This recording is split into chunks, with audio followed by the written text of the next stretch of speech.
All right, welcome to the Front Stew Podcast. My name is Tom Barnas. Thanks for listening and thanks for downloading or whatever it is that you're doing. Thank you. I appreciate it.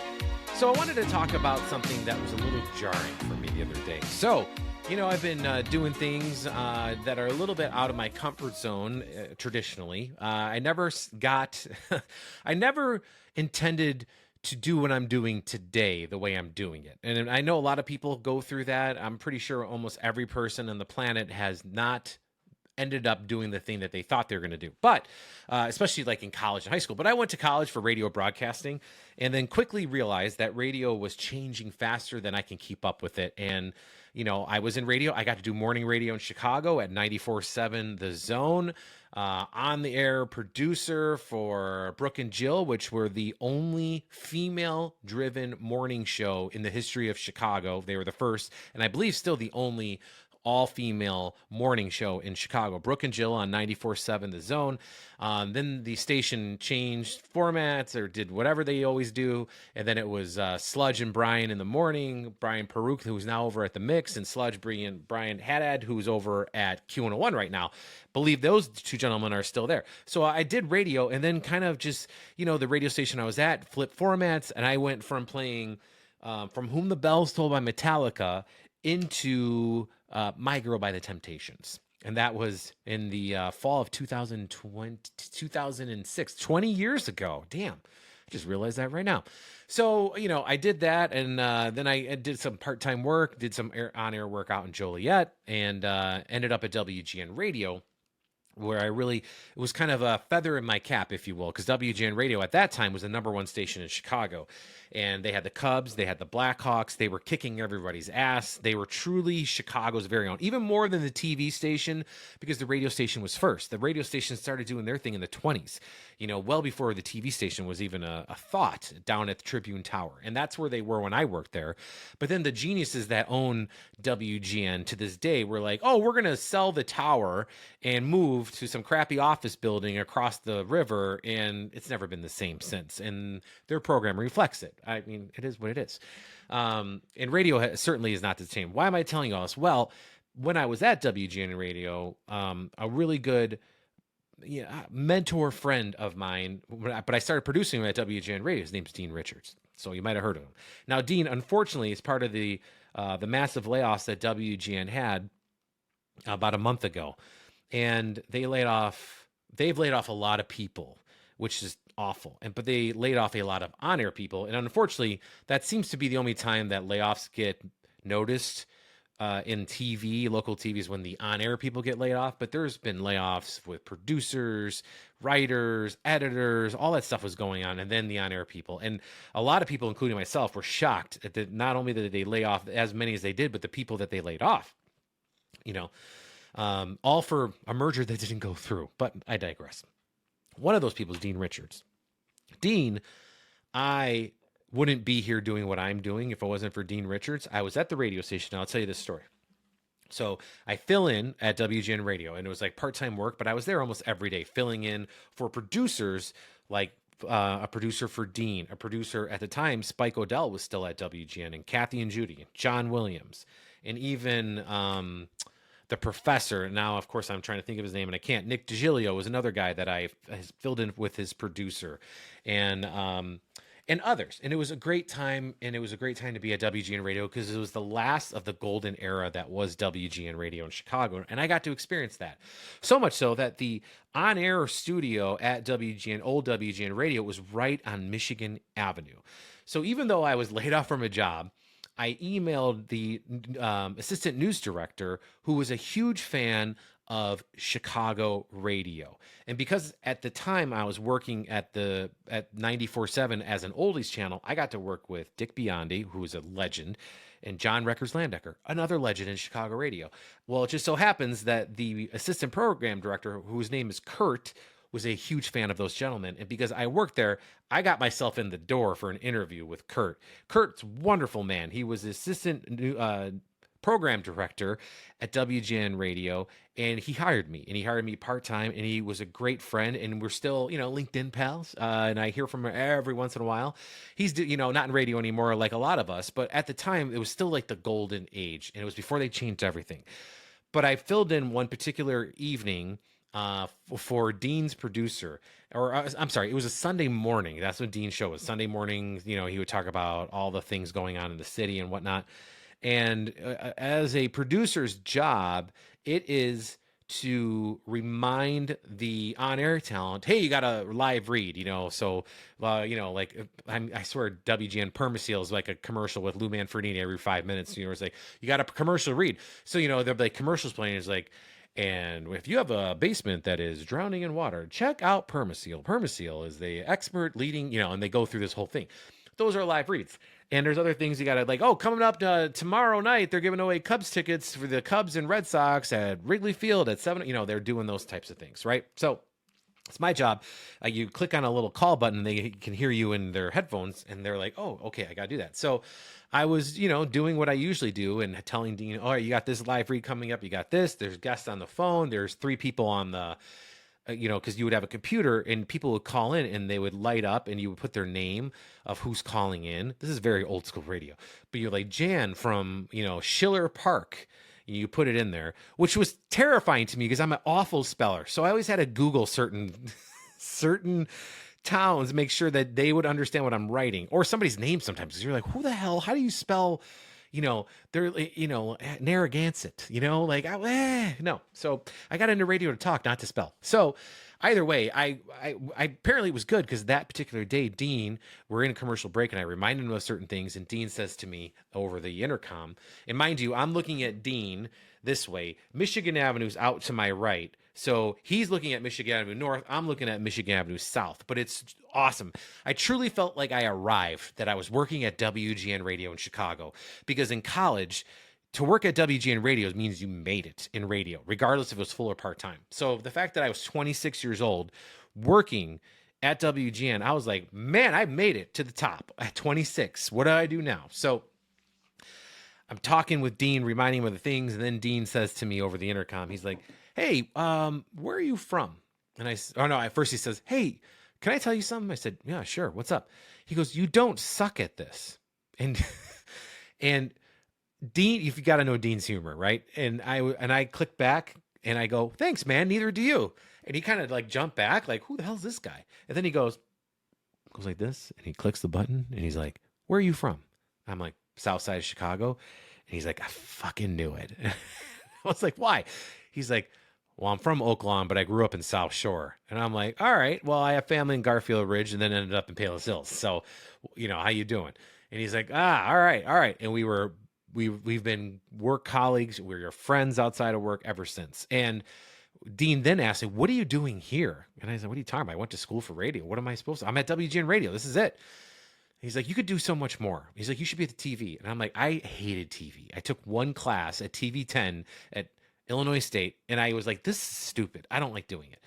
Because you made like promotional commercials. It was lame. And I never took a class on like actually running a news station. So I digress.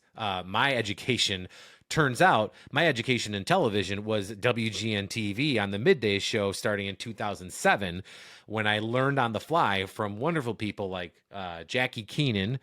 God love her. She taught me a lot of it. Jennifer Lyons, who taught me a lot of television and the bigger aspects of it. Willie Sneed, Ray Moffat, two camera guys, Sean Maroney, Mary Boington. And then I learned over the years of how to be on the air from likes of Anna Belaval and Dina Bear. I would watch them and I would see how they do it. All, by the way, still being behind the scenes. But I got the job at WGN because Dean was at the station the day I interviewed. Dean got me. He's like, whenever there's a job that comes up, you let me know. I was like, sure. So strangely enough, a week later, a job post for a segment coordinator, which is fancy talk for, we're not going to pay you a lot of money because you use the word coordinator in the job title, but segment coordinator at WGN for the midday show. And I was like, well, I think I can do that. So I applied, and I'm sure hundreds of other people applied, because when I got the job, everybody at WGN, except maybe for Dean, was pissed off that I got the job because I'm this guy from the radio station, no TV experience. What the hell does he have business-wise being at this TV station? But Dean, I'll never forget this, Dean had nice words for me. So I go into the news director's office and I interview, and he flat out first question, Greg Caputo, God love him, he hired me. Flat out, he's like, why should I hire you? there's so many people here who are in television, and they all probably deserve the job more than you, which I thought in that moment, like, well, this is not sounding good. And he said, so why should I hire you? And then I looked and I flipped the tables and I said, that's why you should hire me, because I'm not part of what everybody else is doing. I'm different. I've always been different. And I have watched TV through the lens of a person at home. And I can tell you the certain things that I just don't understand why they do it, because it seems like you're speaking over the audience, not to your audience.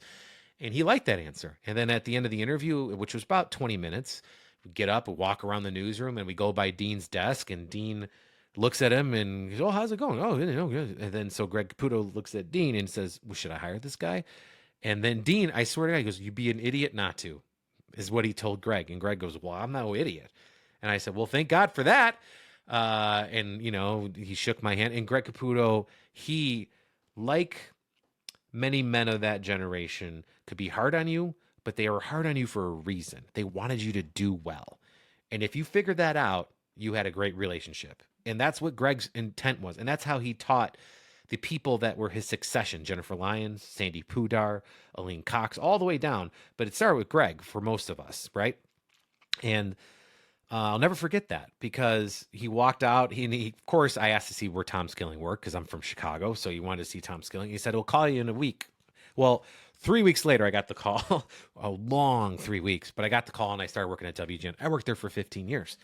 And if it wasn't for Dean, I never would have got the chance. I know that. I am fully aware of that, and I'll never forget that. And if Dean is ever watching this, thank you, Dean. I really do owe my TV career to you. But why am I telling you all this? Well, in the last couple of weeks, in my time before I left WGN, I really started pushing myself to do more and to do something different. And no offense to all the people I just mentioned. They're all wonderful people on air. They're great in their own right, and they don't need a producer. But in general, I was like, well, I'm tired of doing all this work for somebody else to look good. I want to do it for me. Call me selfish, but I've been doing this for about, the whole broadcasting thing for 20 years. I think I know what I'm doing at this point. So, I'm like, oh, I'm going to be on camera. So how do I do that? I convince, during the pandemic, nobody was doing interviews. So prior to the pandemic, I was doing Facebook Lives. You remember those when Facebook Live was a thing? I was doing Facebook Lives at different businesses and restaurants around the city. The news director at WGN at the time, Jennifer Lyons, was like, all right, go ahead and try it. And those are like Jen's things. Go out and try it. So we did. And we were allowed to go out and try things. And if it didn't work, it didn't work. And if it worked, it worked. But I remember one time I did a video for a Facebook Live. It was one of my first ones that I did, maybe within the first 10, right? And nobody was doing this at the time. I did one of my first ones, and I was at the Crab Shack on Halsted Street in Lincoln Park. And that video, it got crazy amounts of, I think, to over 200,000 views within an hour or two. Live, it was at 50,000 views. And this is the dawn of Facebook Live. Hell, I don't even know if they do Facebook Live anymore, but at the time, it was a big deal. So I was like, holy crap. So I really liked it, though. I was like, I can do this. I think I can do this. I got to practice, but I can do this. I wasn't good on the radio when I first started. I was god awful. I had to practice. I made fake demo tapes. I had to redo things 150 times. And, to get out 4 words. I don't know why it was so hard for me. Probably partially because my mind goes faster than my mouth will allow me to talk. So I stumble over my words. I'm a little dyslexic. Ask my best friend Tim when I said home economics instead of home economics, which is always a famous story that he likes to tell. But it's harder for me to do that just for 100 different reasons. And with this, to do it holding a camera, knowing where you're at, knowing what you're going to say, make sure you're lit, make sure you're in the camera scene. And also at that time, I just was guessing that I was on TV because you flip the camera on yourself. You're not looking at a monitor. You know what I mean? So whatever. So I did it and I started doing it. It was good. And then the pandemic comes and nobody's doing anything, right? Well, I went out to these restaurants that were all the frontline worker restaurants that were out doing their thing. They were all out helping everybody. And I'm like, well, we got to tell the story. So I started going out and covering all these restaurants and they were doing great. I started making posts on our Facebook page and it became a thing. So much so that during the end of the pandemic, but still pandemic times like 2022, I became the digital reporter for WGN. which was a career accomplishment to be a reporter for WGN. I can say that I did that. In fact, I think I even got a business card still here. Let's see what does this one say. Look at that. Ha ha. So you can see it right there. That's proof. I'm not making it up. Tom Barnas, Chicago scene digital reporter. See that right there? Chicago scene digital reporter, WGN-TV. So I got to do that, and it was wonderful. Then I wanted to change. I don't know why.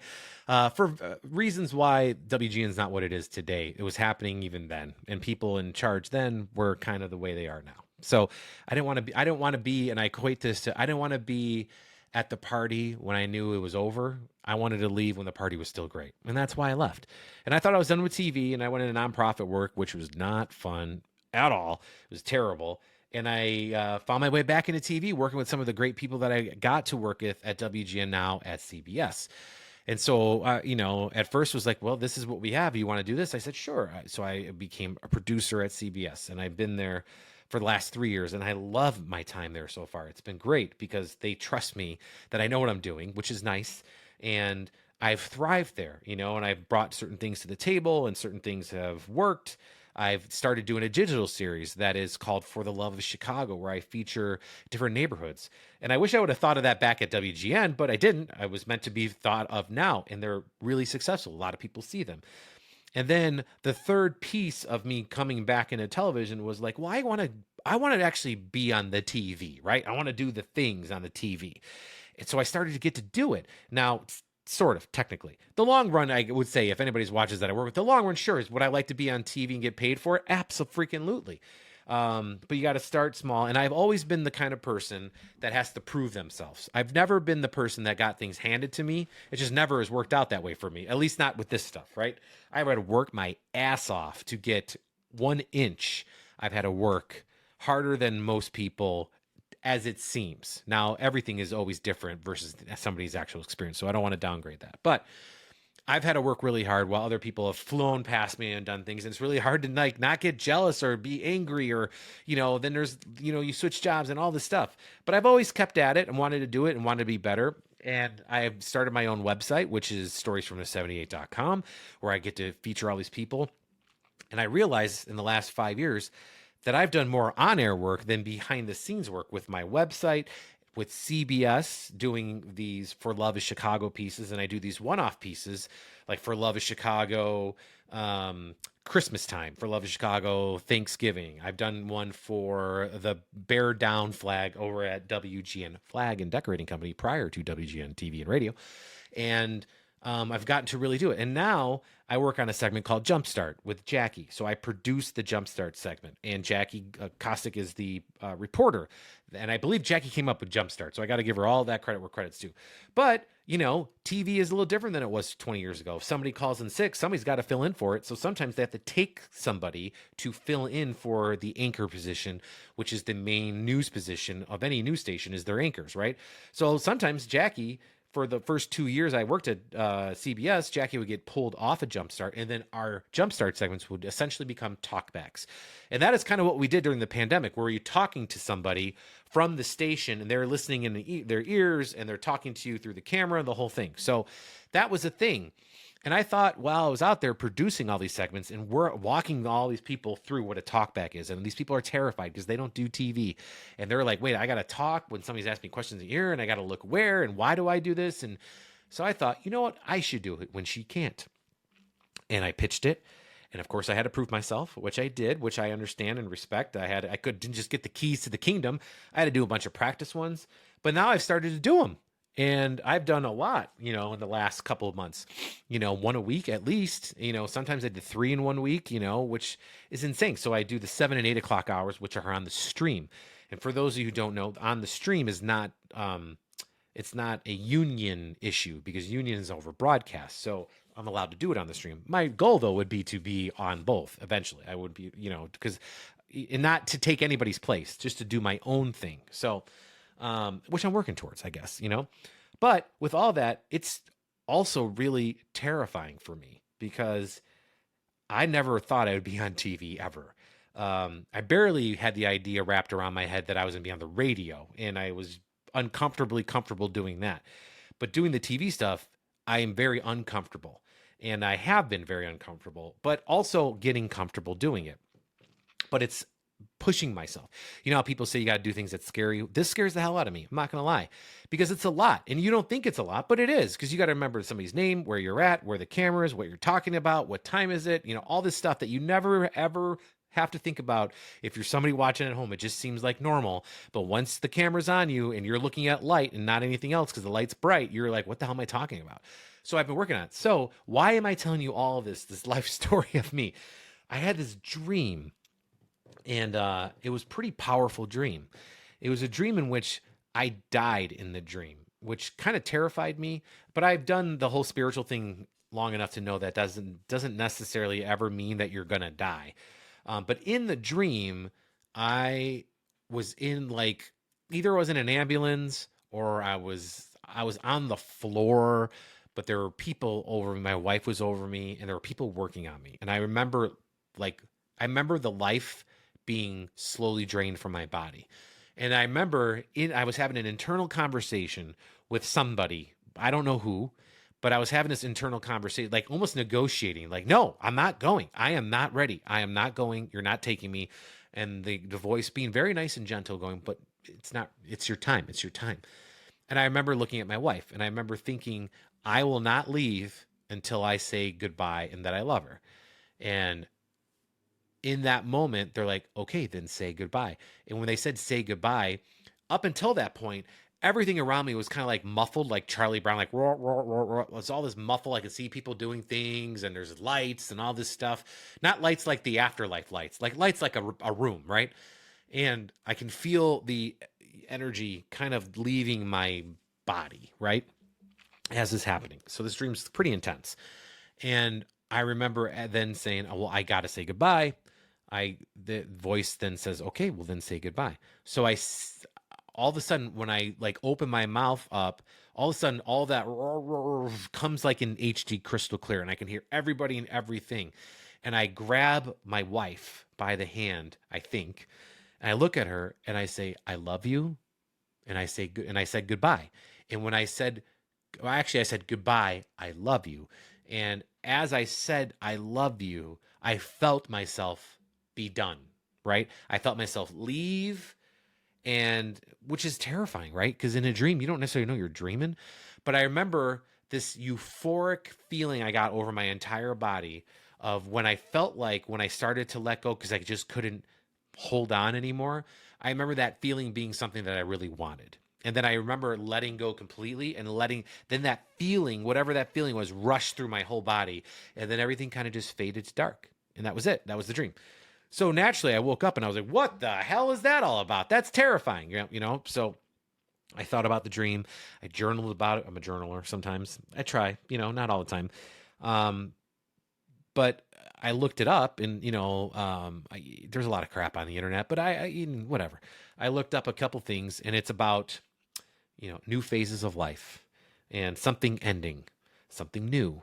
And I feel like, and I've talked to a couple of my spiritual friends, they believe something ending could be a past life thing that coincides with this new energy field that is pulling in something that terrifies me that now I know I'm actually pretty good at, even though it terrifies me, and I want to do more.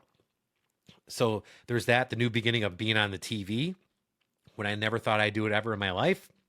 And yeah, and I wanted to share it. I felt like it was needed to be shared on here. So that is the front stoop conversation for today, having a not near death experience in a dream. And what does that mean for you, for me, for anybody? I didn't see any great light, or I didn't see anybody welcoming me anywhere. It was just this dream, but man, oh man, it was palpable. It was just, it was almost scary, but it didn't scare me, but it felt like it should have, but it just didn't. So, I was grateful for the message, I guess is what I'm saying. And I want to reflect that and honor that by continue to push forward. And I'm doing more things at CBS with For Love of Chicago series. So be on the lookout for those at cbschicago.com or their YouTube channel. I just put out a video about the West Garfield Park neighborhood, which, by the way, has a lot of history. And the thing I do with these neighborhood pieces, I learn a lot of history from Chicago historians. And two in particular, Paul DeRica and Peter Alter over at the Chicago History Museum it's a master class every time they talk about a particular community area, which is 77 of them in Chicago. And I'm truly grateful for them doing that.